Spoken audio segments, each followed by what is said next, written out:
Good afternoon. I want to welcome everyone to the Appropriations Committee of the Maryland House of Delegates. And this afternoon, we are going to have a very brief overview of the governor's supplemental budget, which was submitted to the legislature yesterday. I do want to take this moment before we get into the overview for the committee to thank the governor for, in particular, one item that many of us had been talking to his office and to him, and many of our constituents had been talking to him about, and that is that the money for Prince George's and Baltimore City specifically, which was part of the blueprint, came down in this supplemental budget. So we are very thankful for that. It actually makes up probably more than 25% of the supplemental, but it is something that both the House and the Senate had been concerned about. We felt it had been omitted. So with that, I'm going to turn it over to Dave Romans, and he and staff from DLS will walk through the supplemental budget, and then we'll have time for questions. Dave. Thank you. We have a brief overview of the supplemental budget. Overall, there are about 80 items. So even though there's one that gets a lot of attention, there's a lot of items in here. Rebecca Ruff's going to walk you through the first slide of the presentation. Good afternoon. Page 1 gives you an overview of the total impact that the supplemental budget has on the general fund balance. In total, the supplemental budget adds just over $480 million across all funds in both fiscal 2022 and 2023. There's a net increase of about $8 million in fiscal 2022 and $472 million across all funds in fiscal 2023. In terms of the impact to the general fund spending, it actually reduces funds in general funds in fiscal 2022 by about $144 million and increases funds in fiscal 2023 by about $213 million for an overall increase of about $69 million in general funds.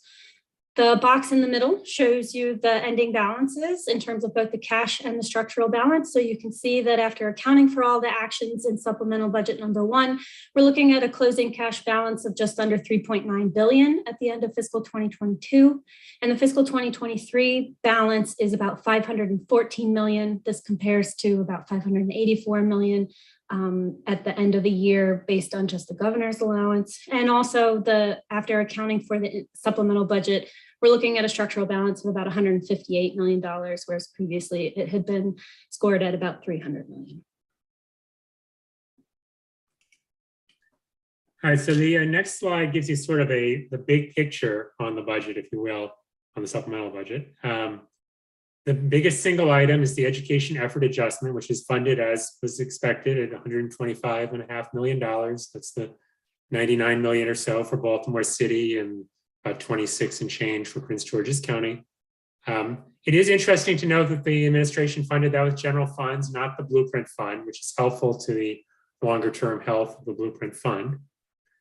The second item is $50 million for the Rural Maryland Economic Development program, which is an initiative the governor announced, I believe, last week, and sends money to all of the different rural councils around the state. And it appears to be a one-time initiative to sort of make a significant investment in their business climate and infrastructure and so forth. The next item is about 21 million of general funds for MEMSOF, the Maryland Emergency Medical System Operations Fund. And you'll see an $11 million decrease in special funds. So what's going on here is that the MEMSOF fund is sort of running out of money. And we could get through fiscal 23, but we had concerns about their solvency for fiscal 24. So the governor did two things. He put about $10 million of general funds into the fund to help prop it up. And then he shifted some costs from the fund to the general fund for fiscal 23 to also help extend the life of the MEMSOF fund. The next item is there were some non-mandated parts of the Kerwin legislation that we highlighted back in the fiscal briefing, and the governor has put in the money for all of those. So he's fully funded all components of Kerwin. There's a small $6 million fund swap in Medicaid related to some home and community-based services funding that the state needs to put up a match for. The budget had erroneously charged it all to federal funds. There's some miscellaneous other things in general and special funds, and then a big $273 million of federal funds, which is all federal stimulus money, mainly American Rescue Plan Act. And in a moment, Tanya Zimmerman will walk you through the details of that money. The other couple of notable things, the chief medical examiner gets money across fiscal 22 and 23 to help with recruitment and retention bonuses to try to address the well-documented issues that they are having.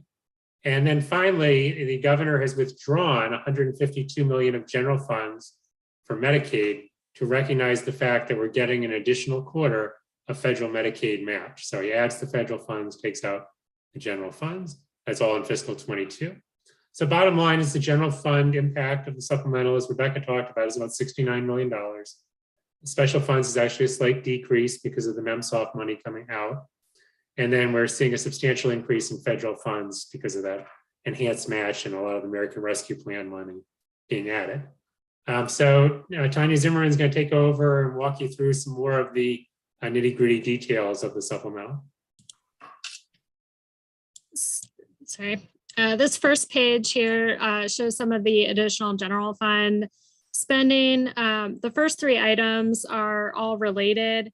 They add funding to the contingent fund and funds for the compensation for erroneous convictions. That's all related to a recent award that was made after the budget was introduced. There's about $150,000 for the Department of Planning for restoration of a variety of bronze and copper military monuments. Moving ahead to the items 6 and 7, those are related to the cemetery workers. That provides about $303,000 over fiscal 2022 and 2023 for recruitment and retention bonuses for cemetery workers, which is an area of higher vacancies. Item 12, and then later towards the bottom of that page, item 72 are related. There had been a restriction of funds in the Department of Budget and Management for to be used for loans under the nonprofit interest-free microbridge loan account. The funding that was restricted is withdrawn, but item 72 funds the program at the restricted level. The next item, 18 on that list, is an additional $400,000 in general funds with matching local funds for Mid-Sprain and Baltimore County. Moving ahead, because the chief medical examiner items were covered, there's an additional $637,000 in general funds for St. Mary's College of Maryland to provide funding for staff and operating expenses related to a new building that is opening. There's also a small technical correction in the next item related to the CADE formula, which corrects the funding for that. There's about $579,000 over fiscal 2022 and 2023 for rent at the World Trade Center for the Department of Commerce. The next set of items are related to the fund swaps, and those were already covered. The next provides some additional detail on the kind of program spending that was added related to the additional blueprint items. The next set of items are the items related to the stimulus fund. I'm not going to go over all of these items, but the largest funds are really reflecting stimulus funds for the homeowner assistance fund, and it's an additional $100 million that was not yet recognized in the budget. The next item is the 10% enhanced match for home and community-based services and the Developmental Disabilities Administration. The funding is available in the fiscal 2022 working appropriation. This accounts for the spending that will be is expected to be available in fiscal 2023. The next the next couple items are also related to the Department of Housing and Community Development, providing additional funding that's available from the Emergency Rental Assistance Program and the Small Business Credit Initiative. There are two items totaling about 9.6 million for grants related to tourism in the Department of Commerce. And then there's a variety of additional federal funds, primarily in the Department of Housing and Community Development, for additional stimulus funds that were not yet included in the budget. The last set of items are some smaller amounts of funding, including additional awards through the Maryland Innovation Fund, Initiative Fund, and a couple of additional federal fund items in the Department of Natural Resources. And then there's a few smaller items that don't have kind of a dollar increase, including some technical items, including accounting for regular positions that are funded in the allowance and redistributing funds within the Department of Natural Resources. And that's all we have for you related to the kind of detail on the items in the supplemental. Thank you very much. Are there any questions? Any questions? If so, raise your little yellow hand and I will call upon you. Any questions? I see no questions. Madam Chair, I think Delegate Resnick has a question. Oh, I'm sorry. I can't see you. Delegate Resnick. Helps if I wasn't muted. Thank you, Madam Chair. So I'm glad to see a lot of this, frankly, a lot in healthcare, a lot in housing. I do have one question. That 85 million for DDA, if you can scroll up to it, that's federal funding, right? Correct. It's the federal funds for the enhanced match for the home and community-based services. So is that in addition to what's already, or is this a backfill of the existing budget? So the in other areas of the Department of Health, the funds for the home and community-based services enhanced match were included for both fiscal 2022 and 2023. And DDA, it was currently only in the fiscal 2022 budget. This brings in the funding that they're anticipating in fiscal 2023. Okay, thank you. Any other questions? Any other questions? Thank you, Madam Chair. Yes. Thank you. Delegate Valentino Smith.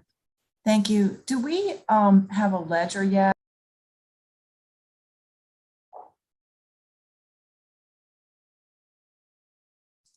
You're on mute.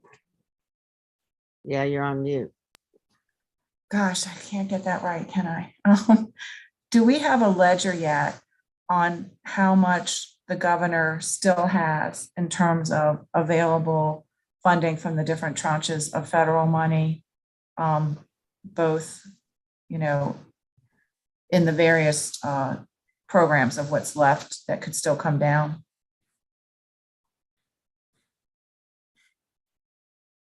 We're working on that. I think they've brought most of the big pots of money in, but there are some smaller pots out there that the money hasn't come in for. And there's still a little bit of state fiscal recovery money, which is relatively flexible money that is available to be spent. But that money, that flexible money, they have a couple more years to spend. So it doesn't necessarily have to be spent in fiscal 23. Right. Okay. Thank you. Thank you, Madam Chair. Okay. Any further questions? Okay. I would like to ask subcommittees, if you would, those items that fall within your subcommittee, if you would take another look at those and see how they dovetail or do not dovetail with other budget items as you go through. But if you would look at those and get back to us with any further questions that you might have, I'd appreciate it. I believe this is it for the overview. I want to thank everybody for your attendance, and thank you also, David, for the overview. Okay, have a great day, everybody.